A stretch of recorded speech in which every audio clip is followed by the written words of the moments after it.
Shalom, selamat Halo. pagi. Mari kita Haleluya. memuji Tuhan. Bersama Tuhan kita pasti bisa. Amin. Ya. Kau ada bersamaku.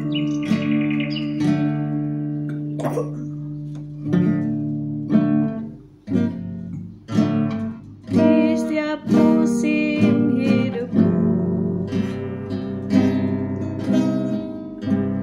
tak pernah kau biarkan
Haleluya. Ya Aba, ya Bapa, selamat pagi. Engkau syukur, Kau baik, Kau sungguh Allahku yang sungguh sangat baik.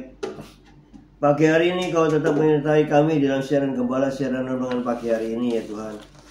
Sebentar lagi Kau baca firman-Mu, renungkan firman-Mu, Kau buka hati pikiran kami agar kami dapat menerima firman-Mu. Kau berikan roh pengertian bagi kami agar kami mengerti akan firman-Mu, dan Kau berikan iman yang kuat bagi kami agar kami dapat melakukan firman-Mu di dalam kehidupan kami ya Tuhan Yesus. Haleluya. Puji Tuhan. Kami serahkan kehidupan kami sepanjang hari ini bersama semua rekan-rekan peserta daripada renungan pagi hari ini ke dalam tangan-Mu, di dalam kuat kuasa-Mu, di dalam perlindungan-Mu, di dalam penyertaan-Mu, di dalam kasih-Mu, juga di dalam berkat-Mu ya Tuhan. Terima kasih Tuhan, dan Kau tetap berikan kesehatan, kekuatan bagi tubuh kami agar kami dapat melayani Engkau lebih lagi. Dalam nama Yesus kami sudah berdoa, ucap syukur. Amin, amin, amin.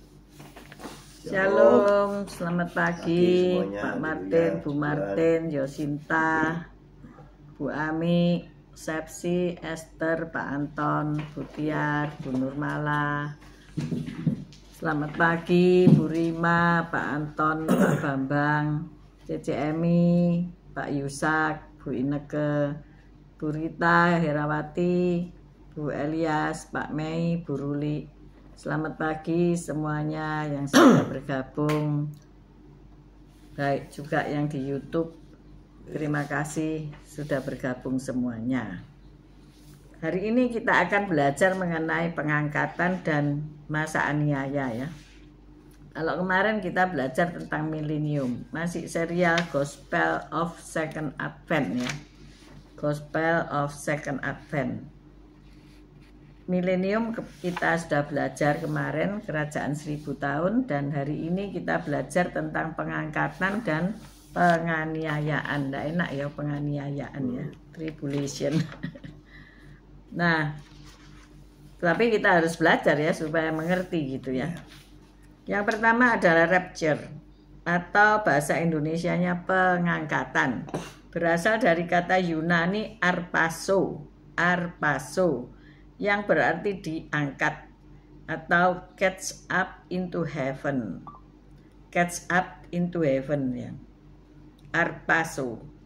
Rapture di sini didasarkan atas 1 Tesalonika 4 ayat 13 sampai 18. 1 Tesalonika 4 ayat 1 Tesalonika 4 ayat 13 sampai 18 kita baca ya. 1 Tesalonika 4 kedatangan Tuhan. 1 Tesalonika 4 ayat 13. Selanjutnya kami tidak mau saudara-saudara bahwa kamu tidak mengetahui tentang mereka yang meninggal, supaya kamu jangan berduka cita seperti orang-orang lain yang tidak mempunyai pengharapan.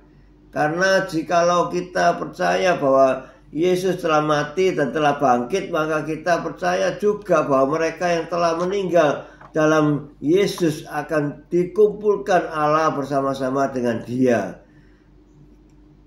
Ini kami katakan kepadamu dengan firman Tuhan, kita yang hidup, yang masih tinggal sampai kedatangan Tuhan, sekali-kali tidak akan mendahului mereka yang telah meninggal. Sebab pada waktu tanda diberi, yaitu pada waktu penghulu malaikat berseru dan sangkakala Allah berbunyi, maka Tuhan sendiri akan turun dari surga, dan mereka yang mati dalam Kristus akan lebih dahulu bangkit. Sesudah itu kita yang hidup, yang masih tinggal, akan diangkat bersama-sama dengan mereka dalam awan menyongsong Tuhan di angkasa. Demikianlah kita akan selama-lamanya bersama-sama dengan Tuhan. Karena itu hiburkanlah seorang akan yang lain dengan perkataan-perkataan ini. Amin. Selamat Ya. pagi Pak Hendri, Bu Wanda, Pak Budi, Bu Viken, selamat pagi. Ya. Jadi mengenai rapture ini sudah tertulis dalam Alkitab, diantaranya 1 Tesalonika 4 ayat 13 sampai 18. Jadi saya ulangi lagi bahwa orang yang mati dan orang yang masih hidup diangkat bersama-sama ke surga. 1 Korintus 15 ayat 51 sampai 57. 1 Korintus 15 ayat 51 sampai 57. 1 Korintus 15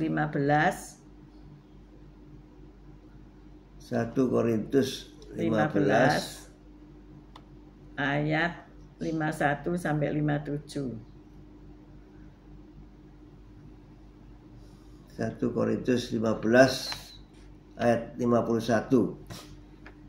Sesungguhnya aku menyatakan kepadamu suatu rahasia. Kita tidak akan mati semuanya, tetapi kita semuanya akan diubah.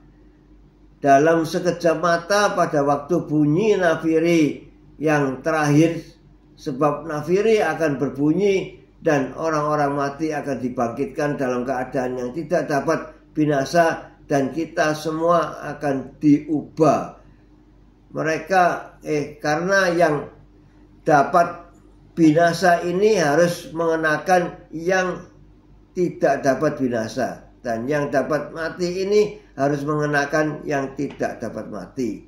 Dan sesudah yang dapat binasa ini mengenakan yang tidak dapat binasa, dan yang dapat mati ini mengenakan yang tidak dapat mati, maka akan genaplah firman Tuhan yang tertulis, maut telah ditelan dalam kemenangan. Hai maut, di manakah kemenanganmu? Hai maut, di manakah sengatmu? Sengat maut ialah dosa, dan kuasa dosa ialah hukum Taurat. Tetapi syukur kepada Allah yang telah memberikan kepada kita kemenangan oleh Yesus Kristus Tuhan kita. Karena itu saudara-saudaraku yang kekasih, berdirilah teguh, jangan goyah, dan giatlah selalu dalam pekerjaan Tuhan. Sebab kamu tahu bahwa dalam persekutuan dengan Tuhan, jerih payahmu tidak sia-sia. Amin. Ya, selamat pagi Bu Foni, Bu Lukas, Pak Lukas, selamat pagi.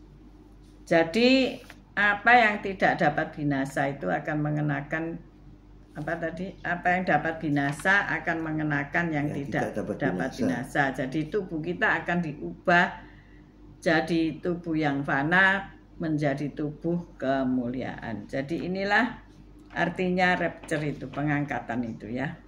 Dan hal-hal yang terjadi apa? Hal-hal yang terjadi yaitu kedatangan Kristus ke bumi untuk kedua kalinya ya. Kemudian orang-orang yang mati di dalam Kristus dibangkitkan. Tubuh yang fana diubah menjadi tubuh kekekalan. Kemudian kita bertemu dengan Kristus di awan-awan. Kemudian siapa saja yang termasuk di dalam rapture itu, atau siapa saja yang dapat terangkat, yaitu setiap orang percaya yang hidupnya sungguh-sungguh dan sesuai dengan firman Tuhan. Maka dari itu hari-hari ini kita perlu untuk hidup sungguh-sungguh sesuai dengan firman Tuhan. Bukan hidup sekedar hidup ya. Hidup ya sudah bekerja, melayani Tuhan, ya sudah pokok saya sudah melakukan ya asal-asalan begitu saja. Tetapi ini kita harus sungguh-sungguh bekerja dengan serius dan bertanggung jawab.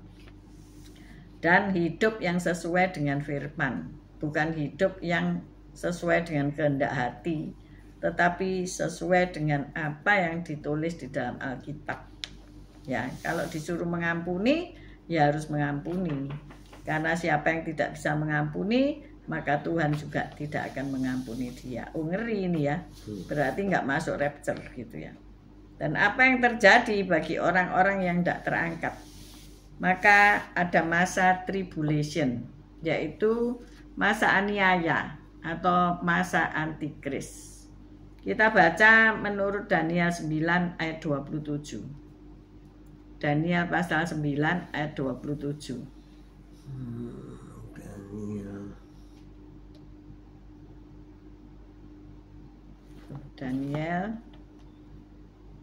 Daniel pasal 9 Daniel pasal 9 ayat 27.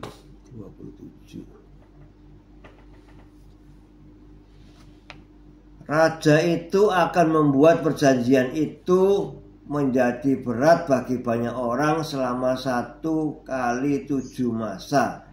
Pada pertengahan 7 masa itu, ia akan menghentikan korban sembelihan dan korban santapan, dan di atas sayap kekejian akan datang yang membinasakan sampai pemusnahan yang telah ditetapkan menimpa yang membinasakan itu. Kemudian dalam Wahyu 11 ayat 2-3. Wahyu 11 ayat 2-3. Ayat 2-3. Wahyu 11 ayat 2. Tetapi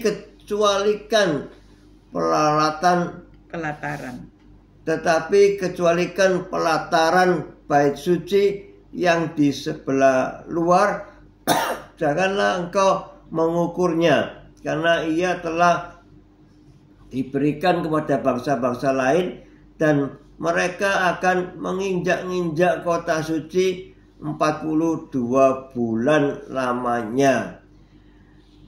Dan aku akan memberi tugas kepada 2 saksiku supaya mereka bernubuat sambil berkabung 1260 hari lamanya. Amin. Amin.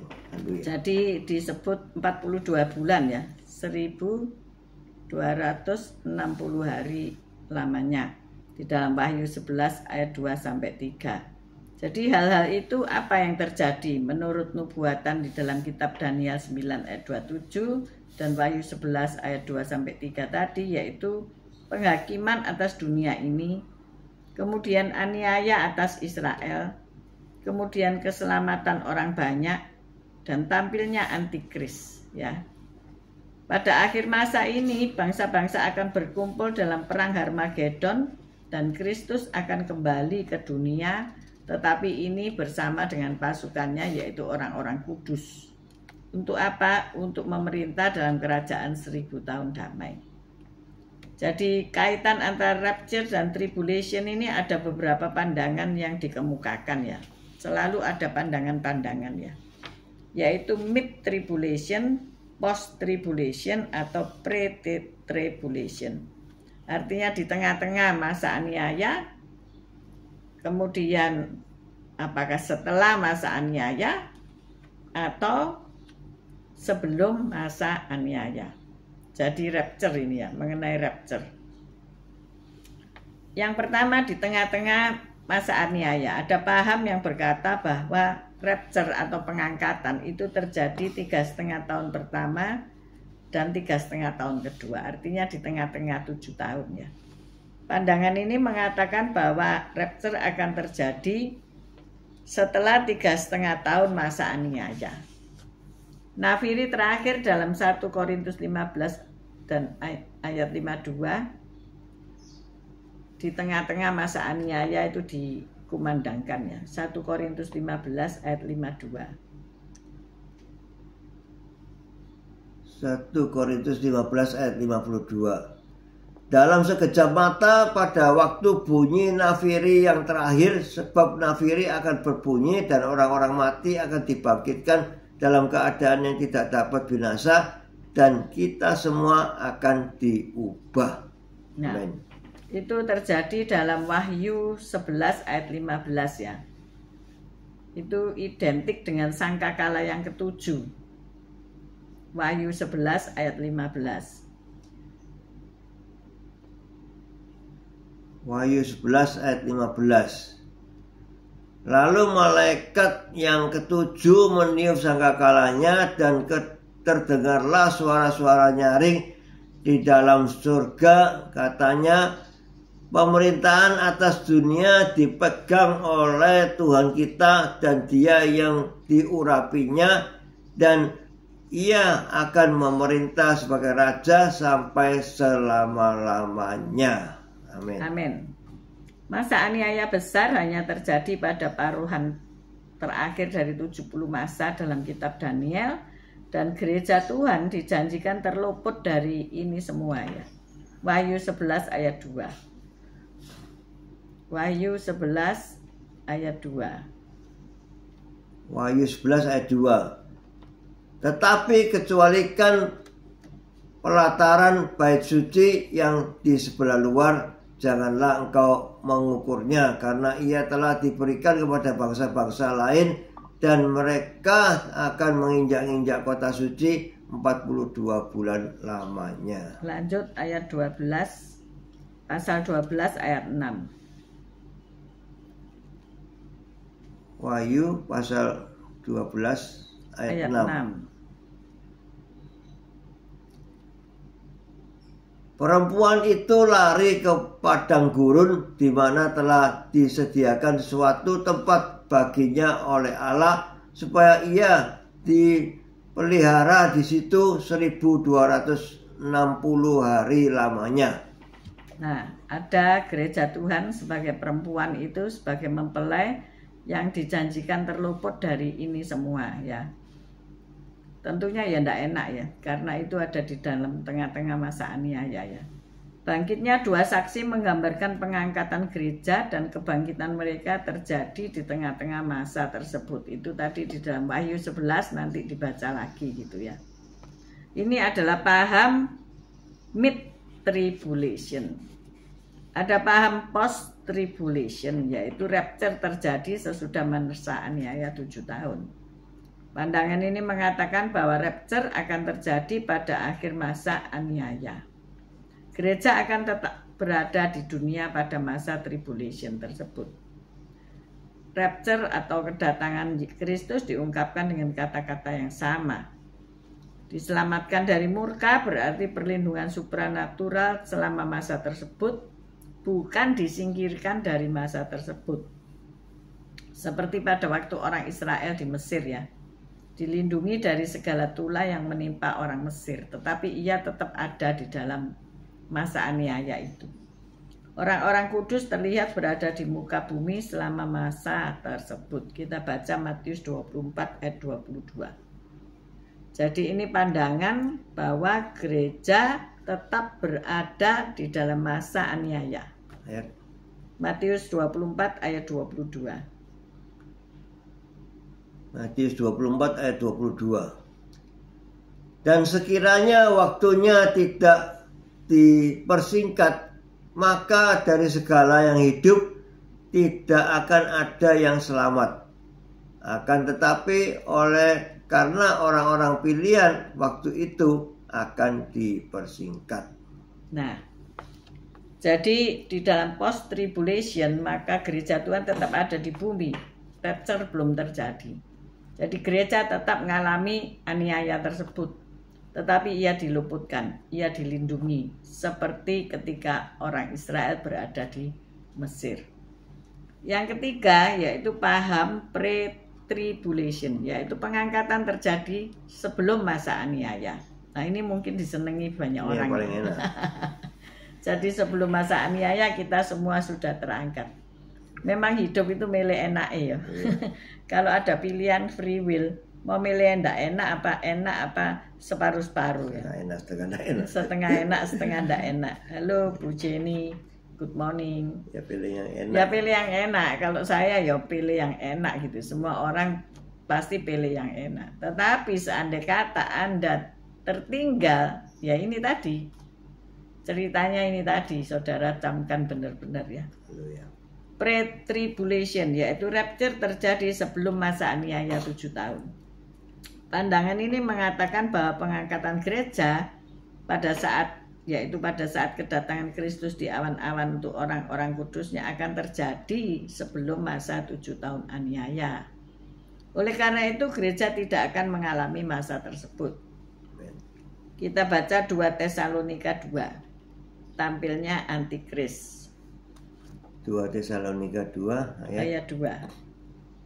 Tesalonika 2 ayat 2. 2 Tesalonika 2 ayat 2. Supaya kamu jangan lekas bingung dan gelisah, baik oleh ilham roh maupun oleh pemberitaan atau surat yang dikatakan dari kami seolah-olah hari Tuhan telah tiba. Ya, jangan apa tadi? Jangan lekas bingung dan gelisah. Kemudian ada penganiayaan oleh antikris itu di dalam Matius 24 ayat 9 ya. Matius 24 ayat 9. Matius 24 ayat 9. Pada waktu itu kamu akan diserahkan supaya disiksa, dan kamu akan dibunuh dan akan dibenci semua bangsa oleh karena namaku. Nah, inilah masa-masa aniaya tersebut, apa yang akan dialami oleh orang yang tidak terluput ya. Kemudian ada penghakiman di dalam Wahyu 6 ayat 8 sampai 9. Wahyu 6 ayat 8 sampai 9. Wahyu 6 ayat 8. Dan aku melihat sesungguhnya ada seekor kuda hijau kuning, dan orang yang menunggangnya bernama Maut, dan kerajaan maut mengikutinya, dan kepada mereka diberikan kuasa atas 1/4 dari bumi untuk membunuh dengan pedang dan dengan kelaparan dan sampar dan dengan binatang-binatang buas yang di bumi. Dan ketika anak domba itu membuka meterai yang kelima, aku melihat bahwa mezbah jiwa-jiwa mereka yang telah dibunuh oleh karena firman Allah dan oleh karena kesaksian yang mereka miliki. Nah, ini akan terluput jika engkau sudah terangkat. Tetapi bila tidak, maka hal ini akan terjadi. Untuk dapat mempertahankan keselamatan, engkau harus mati, menjadi martir. Tadi dibunuh. Dilihat mezbah-mezbah yang berisi orang-orang yang dibunuh ya. Yang terakhir yaitu keselamatan orang banyak, Wahyu 7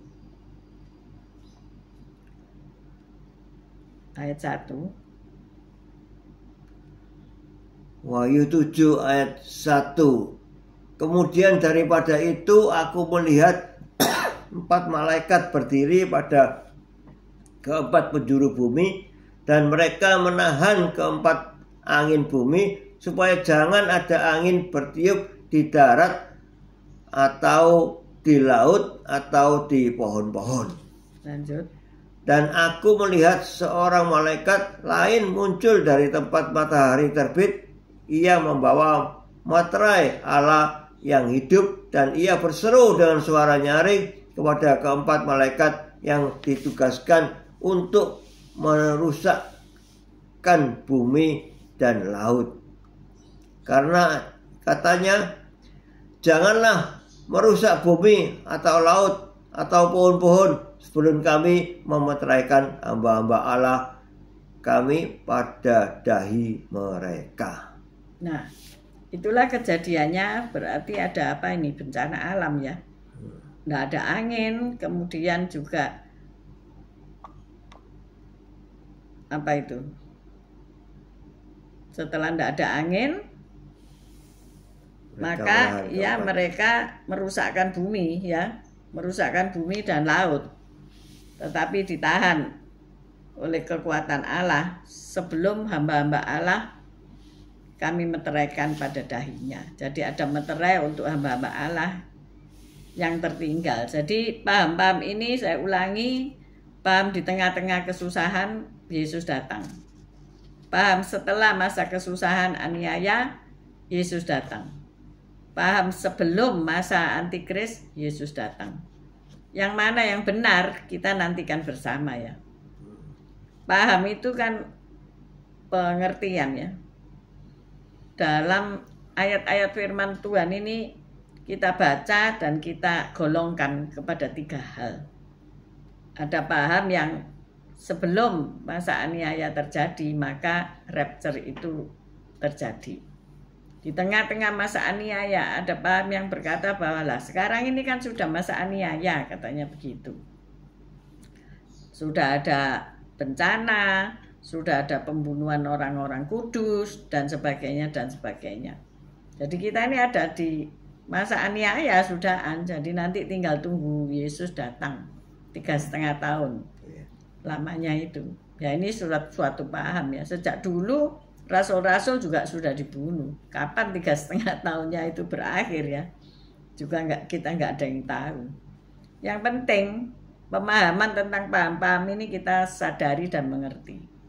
Tentang waktunya rapture kapan kita nggak usah pusing ya. Yang penting kalau kita hidup kudus, suci, tak bercacat di hadapan Tuhan, pastilah kita akan diangkat bersama-sama Tuhan. Sekalipun saudara nanti misalnya tertinggal, saudara pasti diluputkan, tetapi seperti keluar dari dalam api, jadi ada penderitaan. Nah, saudara pilih yang mana, itu free will saudara ya. Kalau mau hidup kudus, suci, tak bercacat, maka pasti terangkat. Tapi kalau hidup, oh enggak apa-apa, wong enggak wurung nanti aku yo diselamatkan kok ya. Ya enggak apa-apa menderita. Ya silakan yang mau menderita gitu ya. Apakah mau menderita enggak? Karena enggak ada seorang pun yang akan tahan menghadapi penderitaan waktu itu ya. Jadi ayo kita hidup itu penuh tanggung jawab. Kita hidup sesuai dengan firman Tuhan. Kita hidup melakukan firman Tuhan dengan pengharapan kita rapture bersama Tuhan sebelum masa-masa aniaya itu terjadi. Amin. Mari kita berdoa. Ya Tuhan, terima kasih Tuhan Yesus firman-Mu tentang pemahaman rapture atau pengangkatan. Ya Tuhan, sehingga kami mengerti akan hal itu, sehingga kami selalu berjaga-jaga dan bersiap untuk kapanpun terjadi rapture itu. Terima kasih Tuhan Yesus, haleluya, amin. Terima kasih Tuhan untuk pengajaran yang memang susah untuk dipahami dan dimengerti, tapi kami berusaha untuk menerangkan pemahaman-pemahaman ini. Kami percaya ketika kami hidup kudus tak bercacat celah, Engkau akan mengangkat kami, baik dalam pengangkatan secara pribadi atau dalam pengangkatan bersama-sama secara massal. Terima kasih ya Tuhan, berkati semua yang sudah mengikuti pelajaran Second Coming ini Tuhan, sehingga mereka menjadi hidup yang bertanggung jawab, menjadi hidup yang berkenan di hadapan Tuhan, menjadikan hidupnya sesuai dengan firman Tuhan. Kami mengangkat kedua belah tangan kami untuk menerima berkat-Mu. Tuhan memberkati Engkau, Tuhan melindungi Engkau, Tuhan menyinari Engkau dengan wajah-Nya dan memberikan Engkau kasih karunia. Tuhan menghadapkan wajah-Nya kepadamu dan memberikan Engkau damai sejahtera. Terimalah berkat dari Allah Bapa, Putra dan Roh Kudus, berkat kasih, sukacita, damai sejahtera mulai pagi hari ini sampai Maranatha Tuhan Yesus datang untuk kedua kalinya, bahkan sampai selama-lamanya. Mari yang sudah menerima berkat Tuhan katakan bersama, amin, amin, amin. Terima kasih yang sudah bergabung, baik yang nanti siang maupun nanti malam, baik di YouTube, di Instagram maupun di Facebook. Tuhan Yesus memberkati kita semua. See you tomorrow guys. God bless you. Thank you.